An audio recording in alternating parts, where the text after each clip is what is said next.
Hi again, it's Miss Semino here. Today we are going to finish up our Keith Haring project. That means you should have already started the first half of it. If you don't have the first half done yet, go back to week 4 on your assignments tab and make sure that you do that first so you know what we're working on. If you already have that and you're ready to go, we can go ahead and get started. At the end of art today, your artwork might look something like this. We are going to color in the people and add designs in the background to fill in the empty space. We have 2 goals for today. The first one is to show movement through lines, just like Keith Haring did, and I'll tell you more about that. You're going to make sure that you place those lines only in the places that you want to show movement, and you're not just placing them randomly. The second goal is to neatly color in your artwork, especially when we're doing the background, making sure that you're not doing scribbles, but we're doing really important and purposeful designs.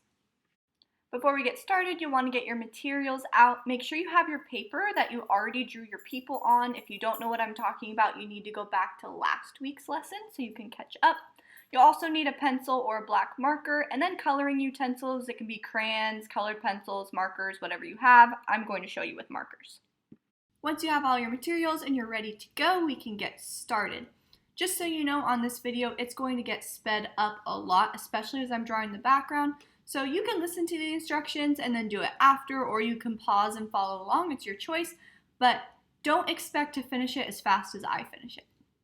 So the first thing that we're going to do is add movement lines. So for example, I want my knee to show it's moving up. I made 3 little lines that go from big to medium to small. And I can do the same thing for the hand or any part that looks like it should be moving. You're going to go through all of the people that you did, adding in those movement lines just like Keith Haring would have, showing the direction the movement should be going.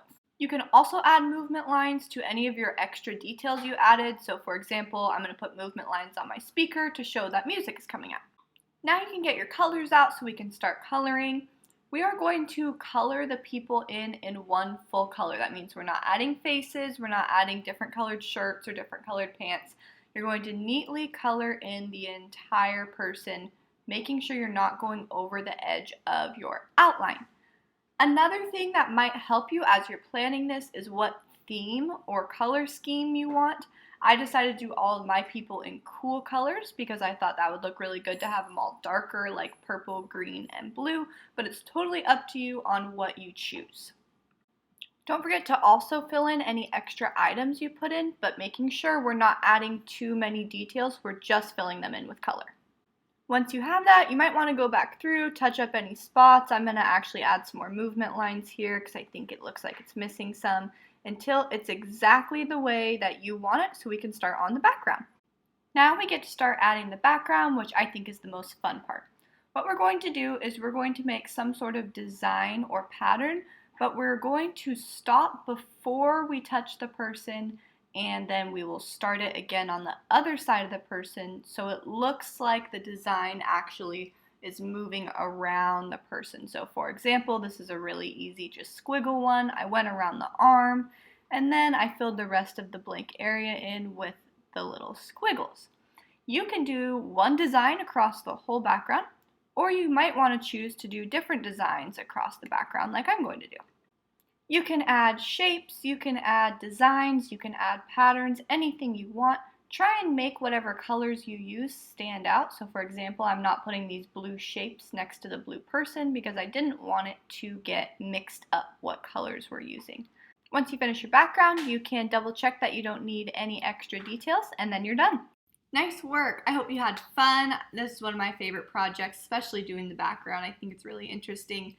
If you want to learn more about Keith Haring and how he got these ideas of the interesting backgrounds and the way he draws the people, I am going to put a link to a YouTube video that is a book written by Keith Haring's sister, Kay Haring. And she wrote all true facts about him, how he got started with this art, and some of the different artworks he did. So if you're interested, that is a read aloud that is an option for you, but you don't have to listen to it if you don't want to. What you do need to do when you're finished, though, is add a picture to your Google Classroom assignment so that I can see your finished project before you turn it in. Awesome work, and I will see you next week for art.